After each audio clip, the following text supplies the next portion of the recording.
Karena Tuhan menghajar orang yang dikasihinya dan ia menyesah orang yang diakuinya sebagai anak. Jika kamu harus menanggung ganjaran, Allah memperlakukan kamu seperti anak. Di manakah terdapat anak yang tidak dihajar oleh ayahnya?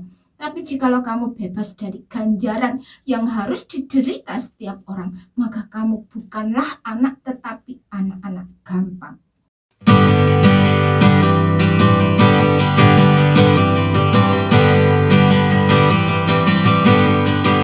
Haleluya.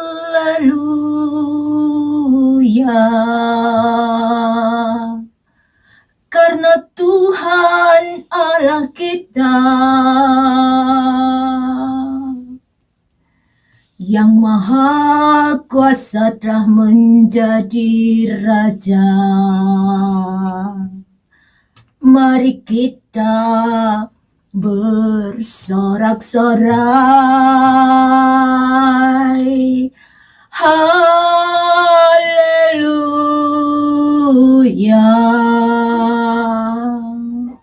Perkawinan anak domba telah tiba. Pengantinnya telah siap sedia. Mari muliakan Dia. Salam, salam sejahtera di dalam nama Tuhan Yesus Kristus. Bapak Ibu saudaraku sekalian, senang sekali saya bisa berjumpa lagi pada hari ini dalam acara khotbah online yang saya beri tema Yerusalem, lihatlah rajamu, bagian yang ke-29. Manusia yang telah jatuh ke dalam dosa telah dikuasai oleh kegelapan. Iblis yang berkuasa atas dosa dan maut itu telah menguasai dan mencengkeram manusia begitu hebatnya, dan manusia tidak menyadarinya, sehingga manusia telah meniru sifat dan tabiat iblis. Apa yang telah dilakukan iblis itu yang dilakukan dan dikerjakan oleh manusia, yaitu mencuri, membunuh, dan membinasakan. Sehingga masalah demi masalah datang silih berganti dalam kehidupan manusia, baik dalam rumah tangga, ekonomi, pekerjaan, atau bisnis, dan lain sebagainya. Tujuan iblis adalah supaya dengan segala sesuatu yang terjadi di dalam kehidupan manusia, manusia menjadi menyerah dan kalah di dalam situasi dan kondisi kehidupannya.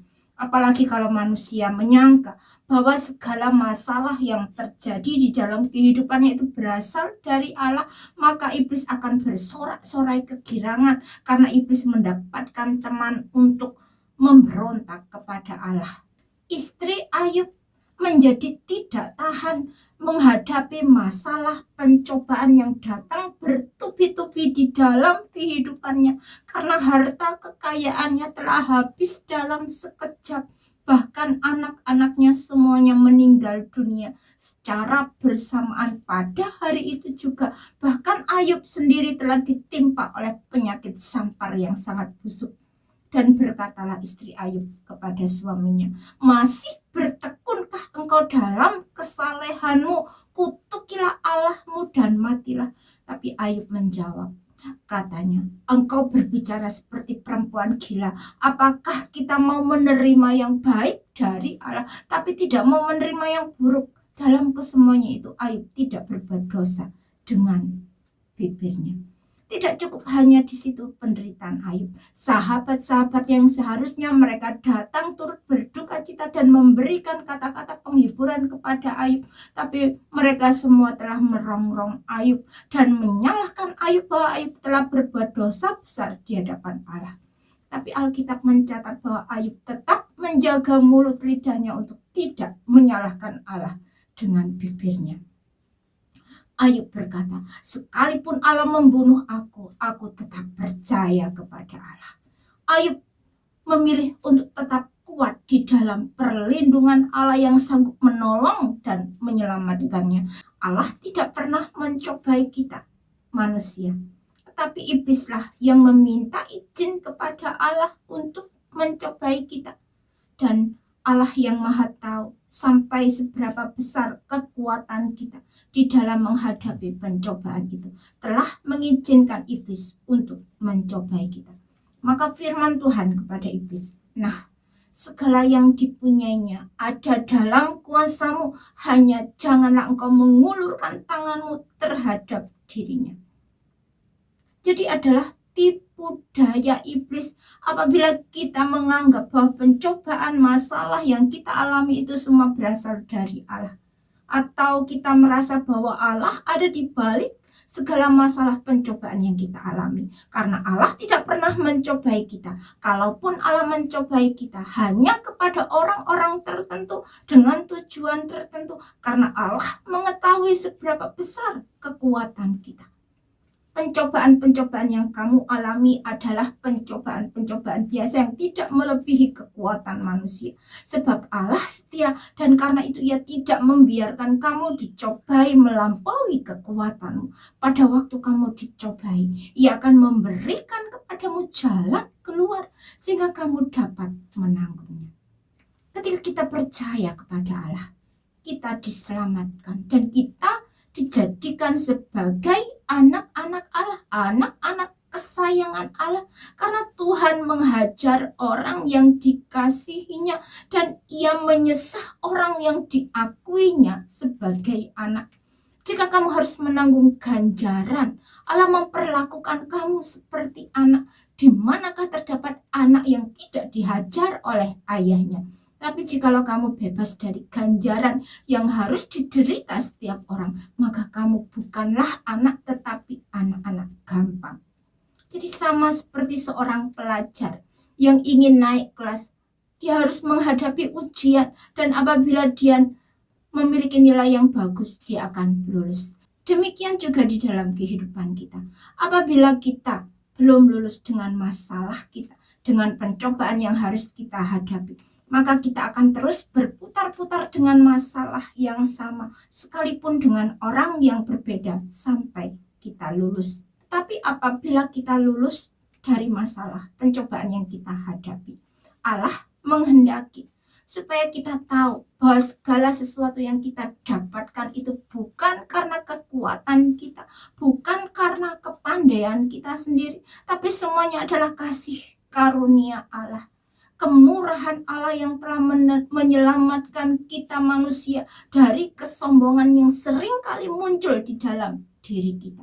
Yaitu apabila kita mengalami keberhasilan, apabila kita mendapatkan berkat-berkat di dalam kehidupan kita, kita akan berkata, aku pandai, aku hebat, aku kaya, dan lain sebagainya.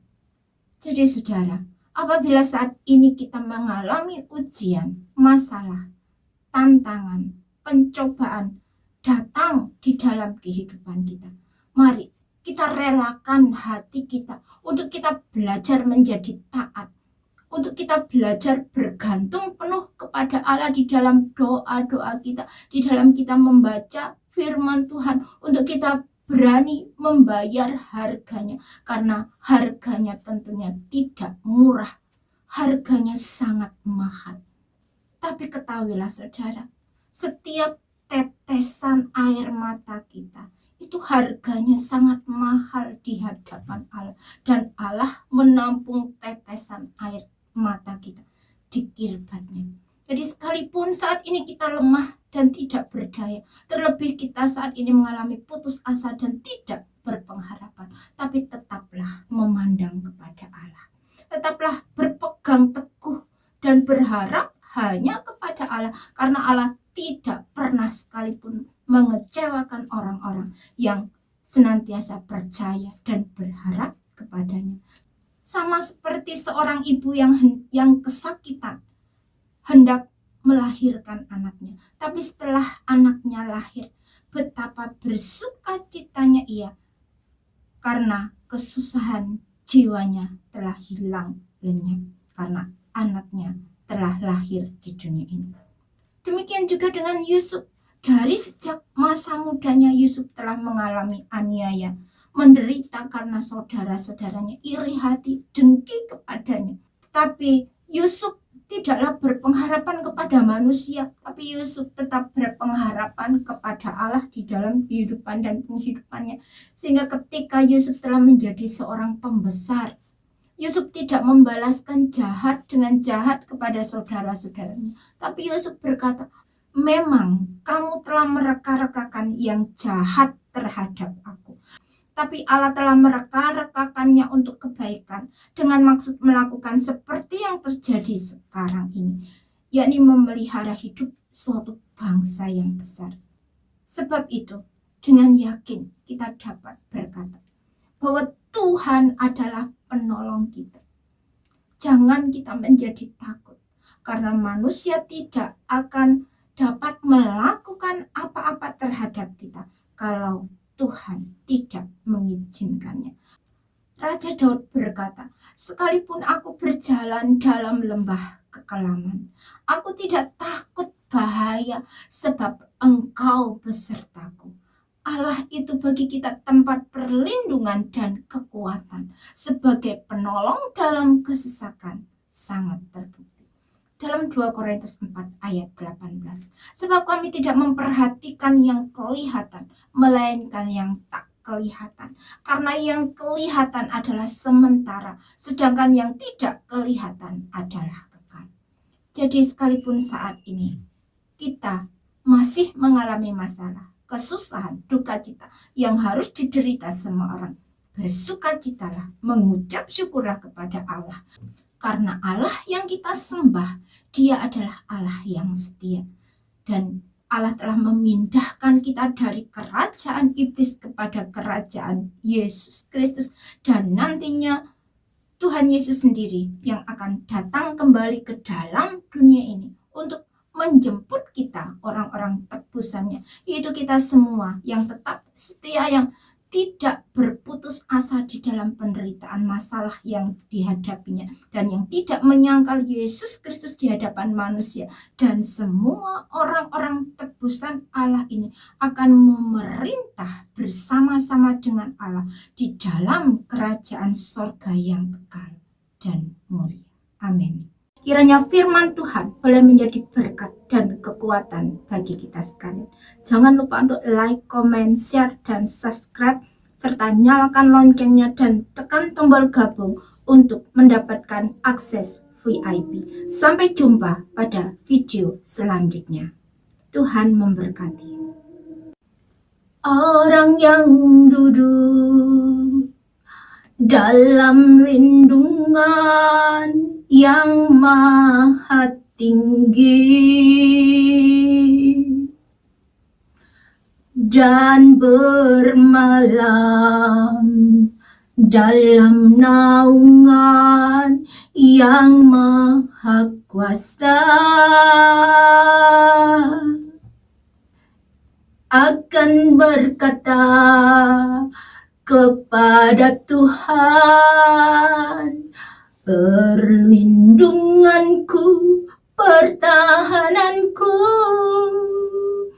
Allahku yang ku percayai. Terima kasih Tuhan, terima kasih Allah. Ini iman percaya kami kepadamu Bapa. Terima kasih Tuhan. Engkau Allah kami yang hidup. Engkau Allah kami yang berkuasa dulu, sekarang, sampai selama-lamanya. Kami sudah membaca, merenungkan firman-Mu. Kiranya Tuhan mampukan kami untuk kami boleh melakukan apa yang menjadi kehendak-Mu dalam kehidupan kami. Di dalam nama Tuhan Yesus Kristus, kami sudah berdoa dan mengucap syukur. Haleluya. Amin.